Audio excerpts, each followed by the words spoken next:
அனைவருக்கும் வணக்கம். திமுக அப்பாவின் ஆட்சி, உங்கள் வீட்டு பில்லே சாட்சி. 2021 திமுக தலைவர் மு.க. ஸ்டாலின் ஐயா பதவி எடுத்த உடனேயே என்ன சொன்னாரு?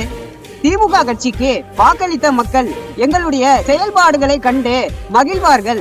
எங்களுக்கு வாக்களிக்காத மக்கள் இப்பேற்பட்ட கட்சிக்கு வாக்களிக்கவில்லையே என வருத்தப்படுவார்கள் அப்படின்னு சொன்னாரு. அதுக்கப்புறம் நாங்கள் சொல்வதை மட்டுமல்ல சொல்லாததையும் செய்வோம், இதுதான் திராவிட மாடல்னு சொன்னாரு. ஆனா அவர் சொல்லாததையும் செஞ்ச பல திட்டங்களை பத்தி நான் இப்ப உங்ககிட்ட சொல்ல வந்திருக்கேன்.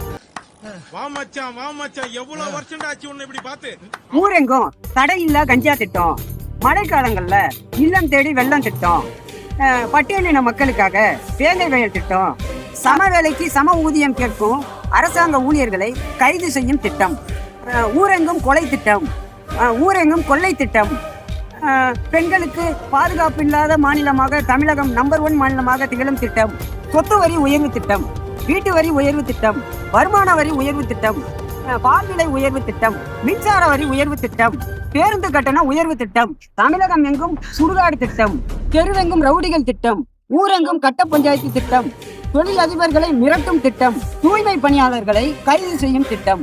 ஆக இவங்க சொல்வதை மட்டுமல்ல சொல்லாததையும் செய்யக்கூடிய ஆட்சி தான் இந்த திமுக. நன்றி, வணக்கம். நீ பைத்தியக்காரனாவே நினைச்சிருக்கிறல்ல நீ.